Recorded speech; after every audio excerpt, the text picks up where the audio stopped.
Accurate escalations to me is the ones that we're all used to, the ones we prefer to deal with. This is when we are ahead of the curve. We're being proactive.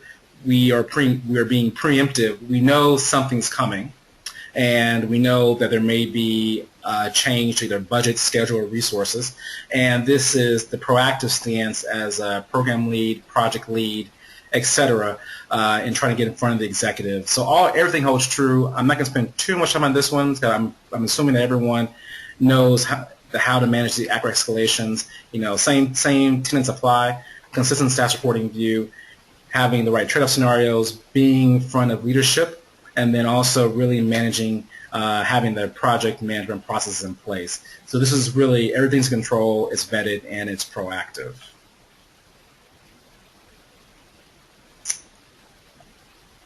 Yeah. All right. Let's moving on here, just making sure we don't have any questions here.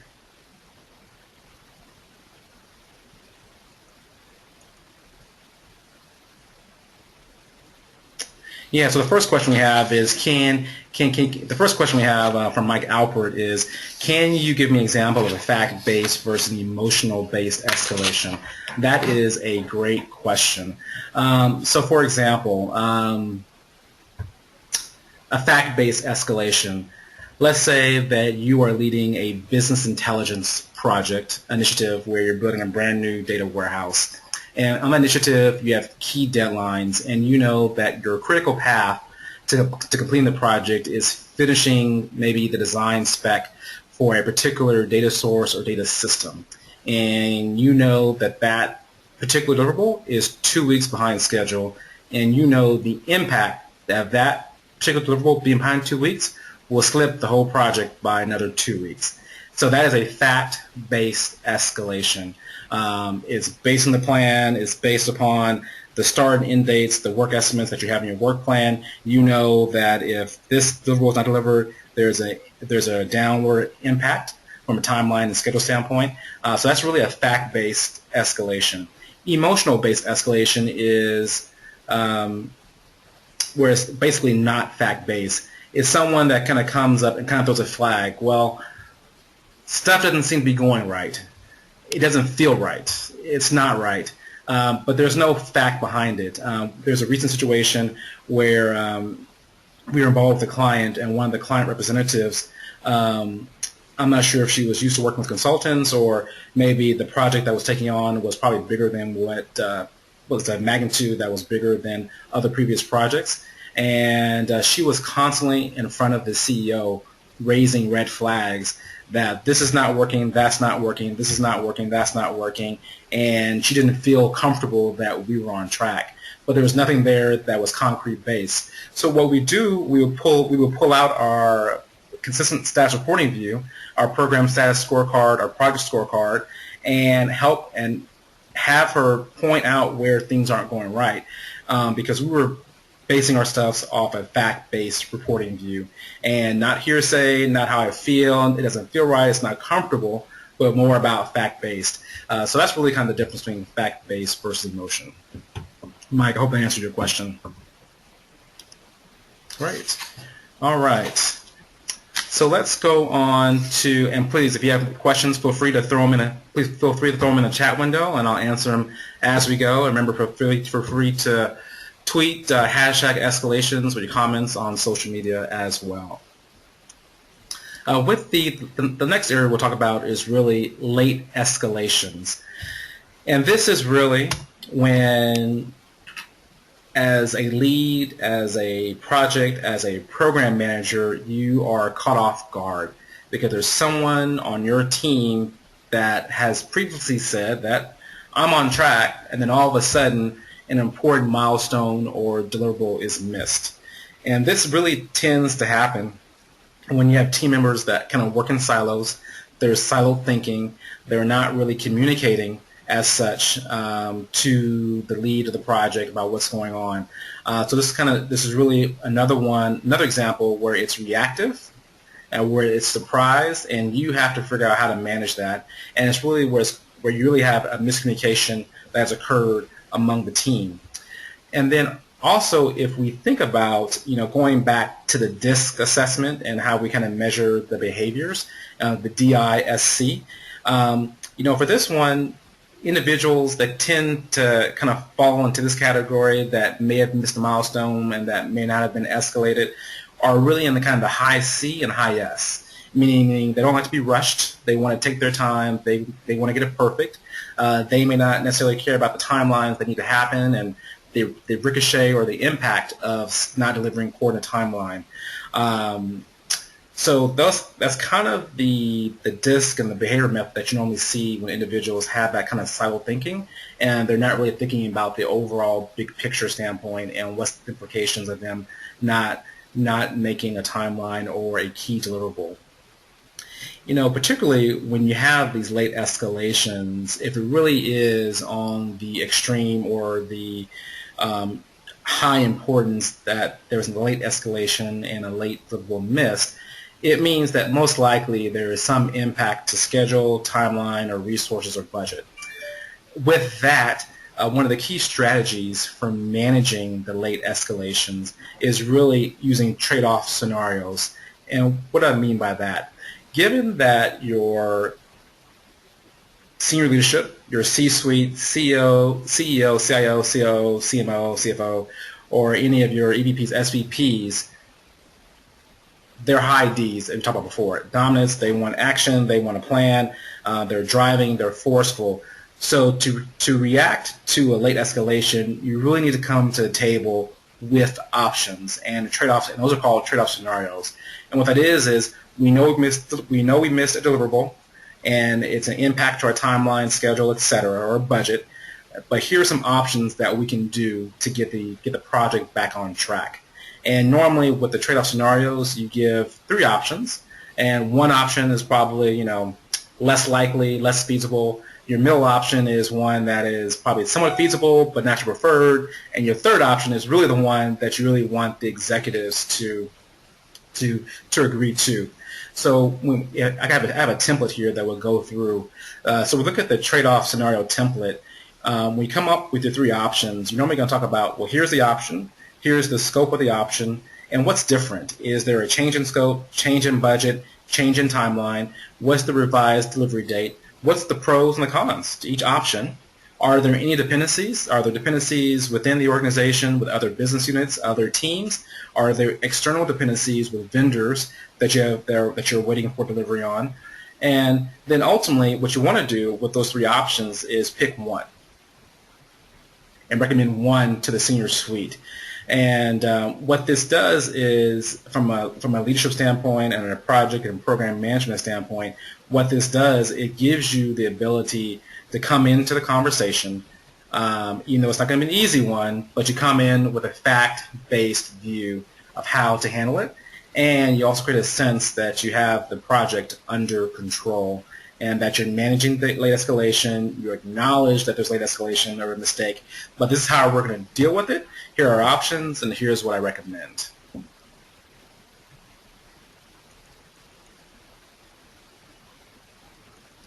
Here I recommend. And in addition, the second template that we have, or tool that we use from a project scenario, trade-off scenario template, is that normally for each option we will present a high-level view of the option, which includes a high-level view of scope or a change in scope, adjustment to scope, which you'll see right here. And then we'll also talk about the resources. If there's change in resources and timing and hours that affects the budget, we give that high-level view. In addition, we also talk about, from high-level timeline, what changes with the timeline. When do we expect the deliverables to now be delivered? What is the slippage, and what is the new delivery date if the end delivery date does change? So normally we put this packet together from a high-level view, from 3 options, and really give the details for each one of those to really give the executive, the C-suite, the ability to digest it, understand the pros and cons of each one of them, and then ultimately making one recommendation for that. All right, we have 2 questions here. So the first one I have is from Ian Brooks. The question reads, prior to addressing premature, accurate, late escalations, is it appropriate to develop and or communicate with project stakeholders the escalation process, which issues should be raised to whom, and within which time frame prior to the project starting? If so, do you have an example of how this may have helped mitigate an escalation on a project? Absolutely. So with that question, couple ways to answer that. The first thing, as part of your project or program management processes, when you develop your approach to managing the project, and oftentimes what we do is we create a steering committee structure for every project that we're on that includes the senior executives that are responsible for the project, overseeing the project, and have a vested interest in getting this project done. And oftentimes that is someone from the C-suite, the CEO, CFO, COO, and probably EVPs and SVPs. And what we do is we establish these steering committees. They meet once a week, and we review the consistent status reporting review, as well as talk about any issues, risks, anything like that. But then in addition, what we also do talk about is how they want to manage escalations and how they would like to see that. I think by having and actually doing that as part of your process, that definitely helps. Sometimes you will still continue to be cut off guard with those premature escalations, because sometimes it does get more political than not, particularly within one of the client situations that we're in, where we had established a lot of these processes already, but there was still that anticipation of, or still the unexpected premature escalations that would come from certain individuals at the client site.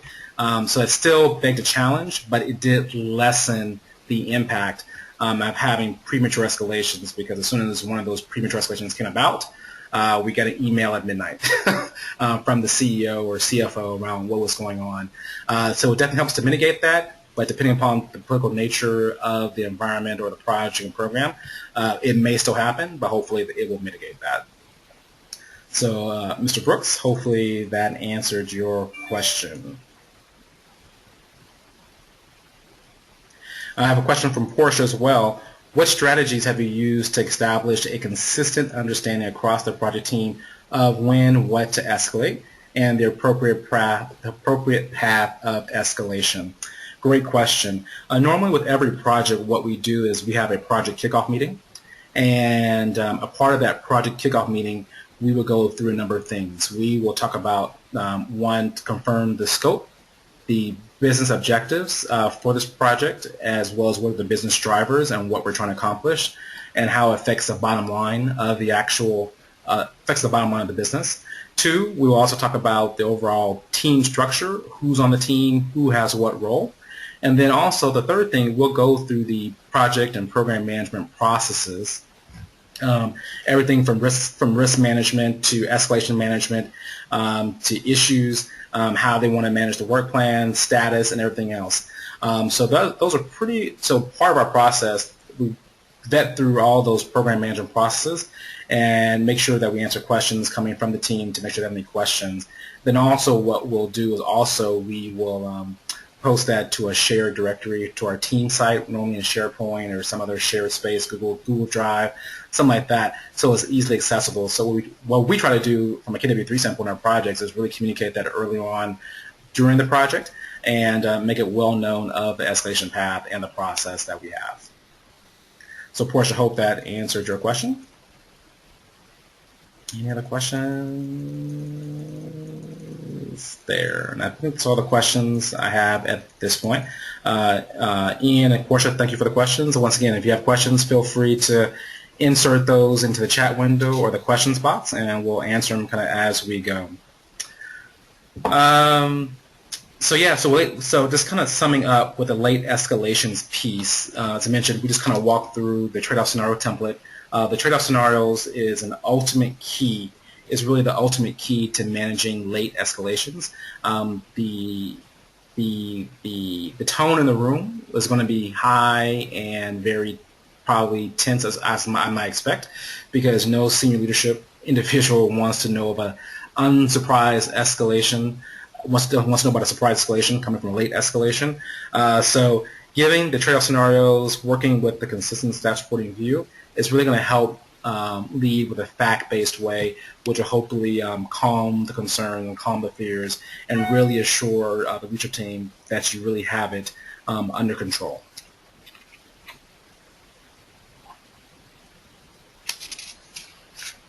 Great. All right. So I think we're going to move into our next poll. And I want to hear from everyone here, based on everything we talked about from an escalation standpoint, the early, the late, as well as the accurate escalations. What type of escalations have you seen most on your project? So I'm going to open up the polls here. And I'd love to kind of get your feedback on if you see more premature, accurate, or late escalations.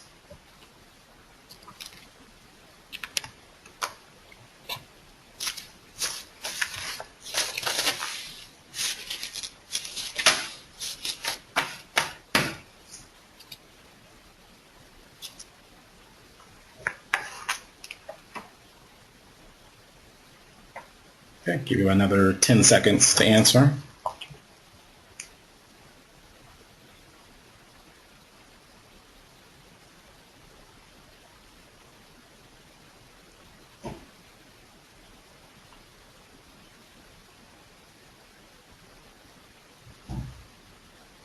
Great. So looking at the polls, what I see is that 54% of our participants on the call today, you really deal with premature escalations, and 31% deal with late escalations, and 15% deal with accurate escalations. So it's an interesting point, kind of per our previous conversation, or per our early discussion around the three types of escalations, that premature and late tend to be the most common and cause probably the most stress and the most havoc. So I think our conversations that we've had just now really in regards to the three escalations and the strategies that we actually do to actually manage escalations is really important, because premature and late escalations cause stress. And what it does, it causes even more stress among the senior leadership team, because it really brings about surprises, and no one likes surprises, as the senior leadership team really wants the initiatives executed well and done right.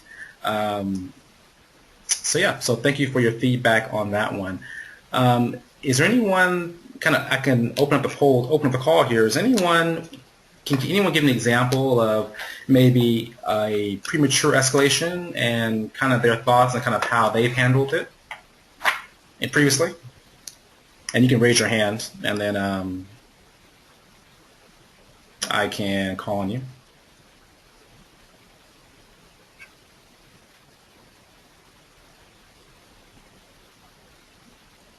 Yeah, I'm kind of curious to get your thoughts on how you've handled it, kind of based upon what we've seen here, kind of in the strategies we've kind of talked through, and kind of how you kind of handled it.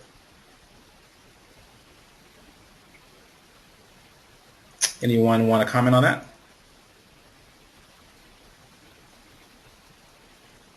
I think I see a hand here. Ian Brooks. Can you, and I know you had some examples, or you raised your hand, any example that you're talking about around a premature escalation, kind of how you've handled it and how it kind of compares to the strategies that we've talked about? Sure. Thank you. Good morning, everyone on the call. We definitely want to link this particular poll to what types of escalations I covered most, but really designed around the premature escalations, where it's a lot more political in nature. Hey Ian, can you talk a little louder? Oh, sure. Yeah. Really been around the political nature. Can you hear me a little bit better? That's better. Okay. So a lot of the escalations I've had to deal with on a number of my projects have been political in nature, where a lot of projects I've worked on have been IT change management and across large organizations, and really been changing roles, org structure, and requiring a little bit more communication and even training in that respect. And so trying to manage imperfect cats, if you will, for people to do something a little bit differently tomorrow than they're doing today. Have really seen a number of some pushback as well as some escalations around. I think, as you, I think one of your projects you alluded to, someone's roles changing and constant pushback and resistance, just from an avoidance standpoint. Right. And specific to the project I've worked on, really has been some of the avoidance of what maybe not everyone was bought in to the process and from an engagement perspective. And so that's probably one of the biggest escalations I know I've had to deal with on a number of projects I've had. And right. Trying to get around, and I think around some of the steering committee, why I even asked my question earlier around trying to get ahead of some of that, learning some best practices from yourself and your experiences, and that I can apply within my own project.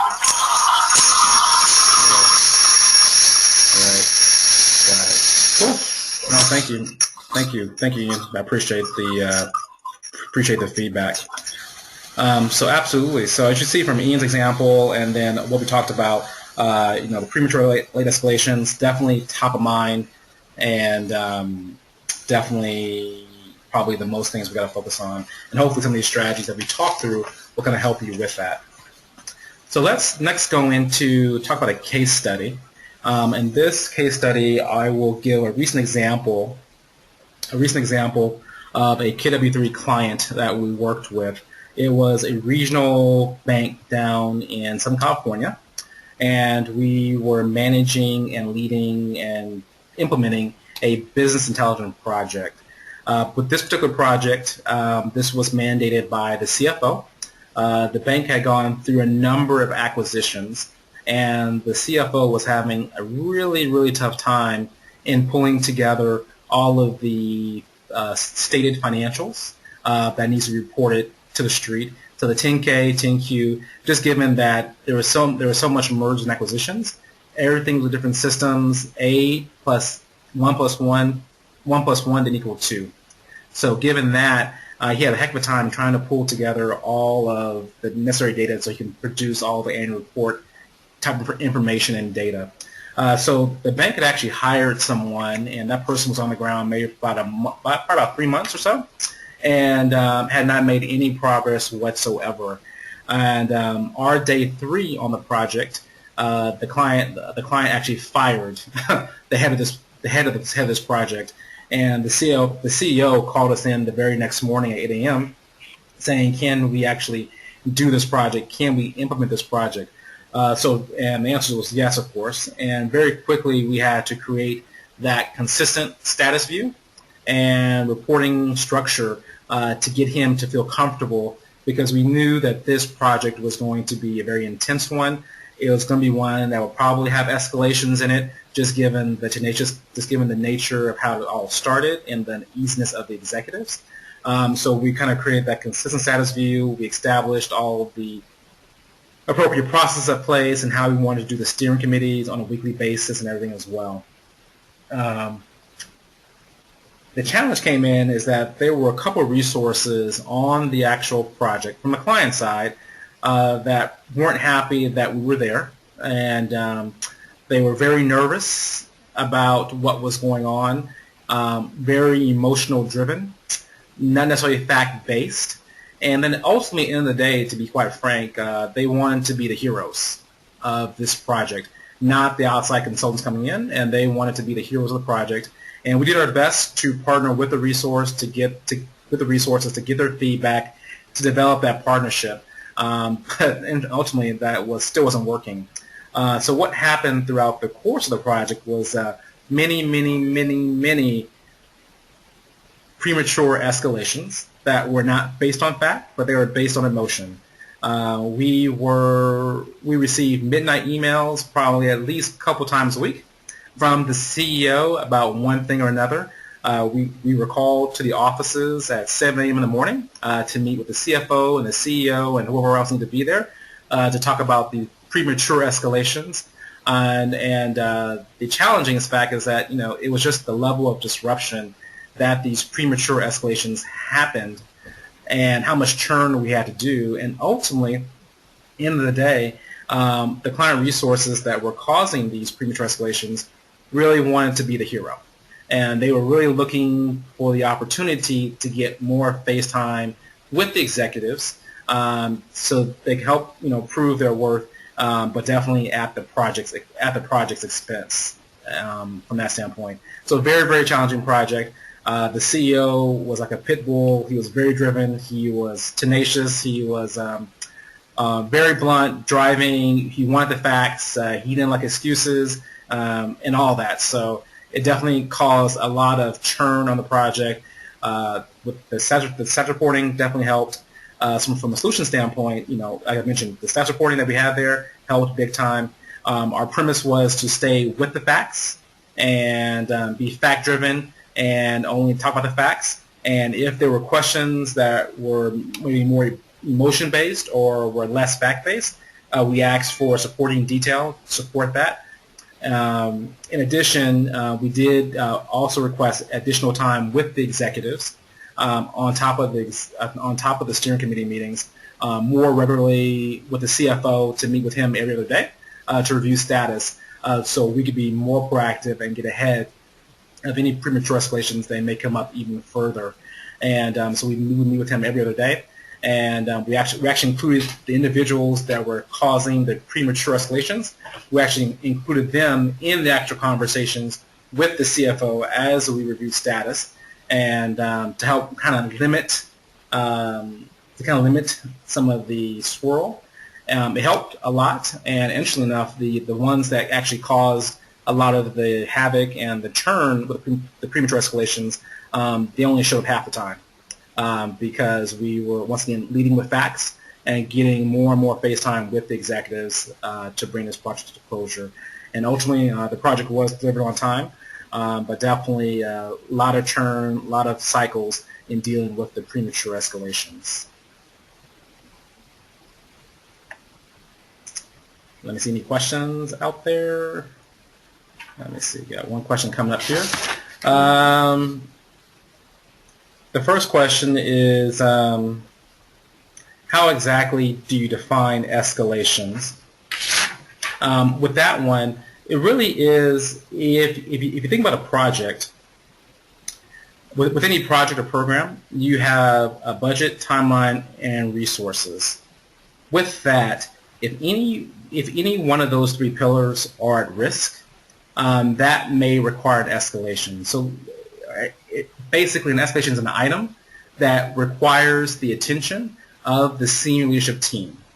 Now, that attention to the senior leadership team, it may be one of two things. One, it may just be informational knowledge of the escalation of the item to the senior leadership team to let them know of what's happening, but there's no action required on their part.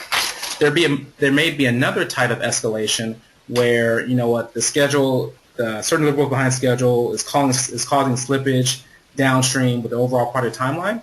And with that one, there may need to be decisions that need to be made by the senior leadership team that requires attention and decision.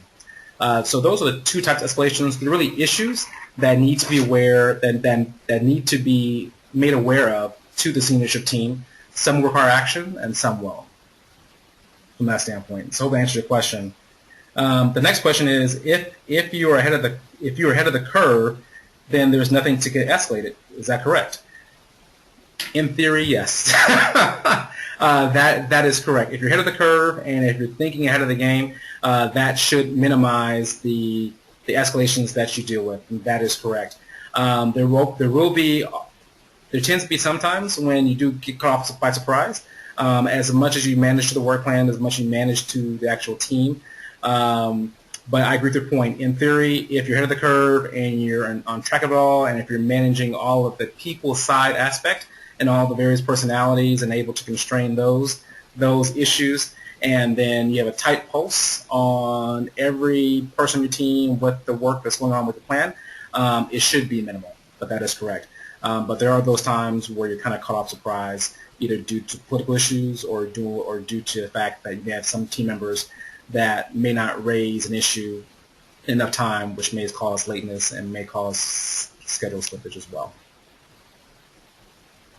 Great. Good questions. I appreciate that. I think I see one more question here. And this is from Annie Pierce. Experiencing a premature escalation that has not been dealt with effectively by leadership.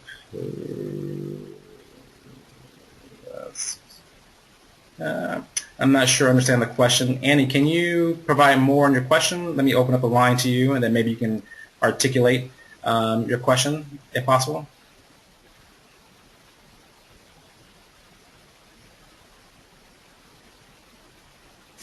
She may be on mute. So let's see if she comes back in, and then we can definitely answer her question there. All right. Any more questions at this point? All right.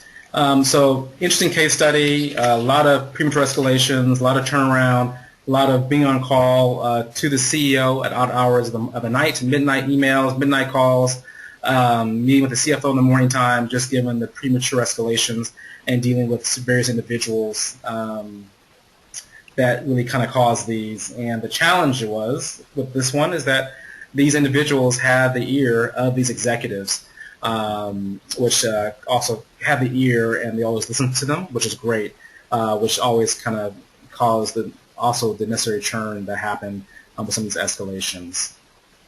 All right. So thinking about everything we just talked about, from premature escalation, the accurate escalations, the late escalations, as well as thinking about motives and behaviors with a DISC assessment. Here are the key takeaways that I hope that everyone can lead with, and hopefully as you leave here and think about what you're doing on your project or your role or your initiative, hopefully some of these strategies will ring true, or you can hopefully start to implement some of these real time. The first one is leading with a consistent status view and leading with the facts. I truly believe, and based on our experience with PKW3, having that consistent status view that resonates with the senior leadership will save you time holistically, no doubt about that. And so leading with a consistent status view, always leading the facts. Those escalations that are based on emotion or those that are late, you always try to do your best to minimize all those, but sometimes they do happen, even without your control. So leading with the facts will save you time. In addition, the trade-off scenarios are a very, very powerful tool when you're really dealing with those late escalations that you were surprised by. And there's an impact to schedule, a timeline, or resources, or budget. Having that trade-off scenarios, following that process, following that framework, will definitely minimize the churn and help ease the conversation with the executives as you look to move the project forward and really kind of get their buy-in on where to from here. In addition, consensus building. A lot of this is a people-oriented side of things and dealing with escalations. So having the ear, managing the relationships, and I think as Mr. Brooks mentioned, managing the stakeholder expectations, and really using that to manage the consensus building among the senior leadership on an ongoing basis, whether that's through regular checkpoints, whether that's through the steering committee meetings that you may have, status reports, the consistent status review. Really getting that consensus building will also help reduce some of the churn that you'll see as relates to a lot of these escalations as well. And the last part, the last part is really kind of understanding others. And to me, this is a big one as well.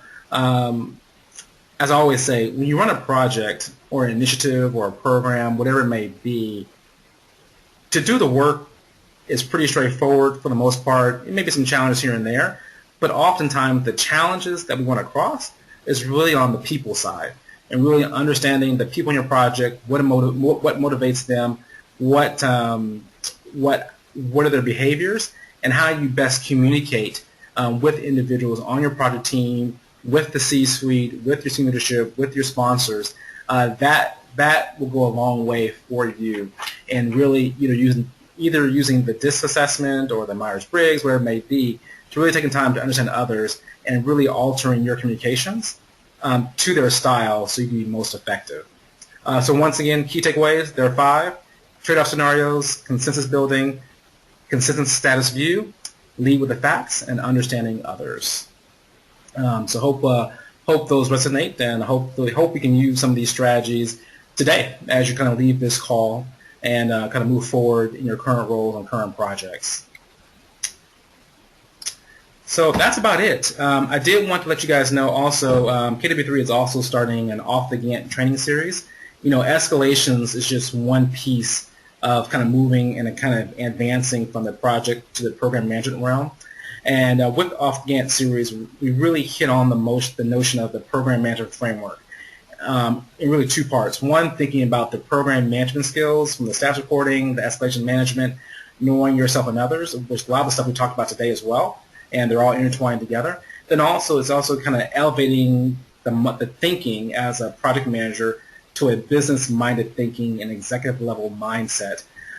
So we're actually offering a one-day training series that will kick off in the beginning of December, followed by 3 subsequent webinars. So if you're interested in that, we'll be kicking off in December. If you're interested, please shoot me an email or reply back to the invite, and I can definitely get you more information about that one. We do have some upcoming webinars coming up. Here are the dates for them. I will be sending out invites for these shortly. The next one will be November 13th at 10 a.m., and then we'll have 2 at the beginning of the new year, one on January 18th and one on February 12th. So once again, I'd like to take a moment to thank everyone for attending. I really appreciate you attending our first webinar. Feel free to hit our website at KW3 Consulting, where we're always posting information about our recent client experiences, case studies, and we have blog postings all the time. And please follow us on LinkedIn and Twitter. And then also prior to this call, after this call, you will receive an email in regards to a survey. So please fill it out, and we'd love to get your feedback. Any other questions at this time? Don't think so. All right. Well, once again, that's it. Thanks a lot, everyone, for joining the call. Really appreciate it, and have a great day.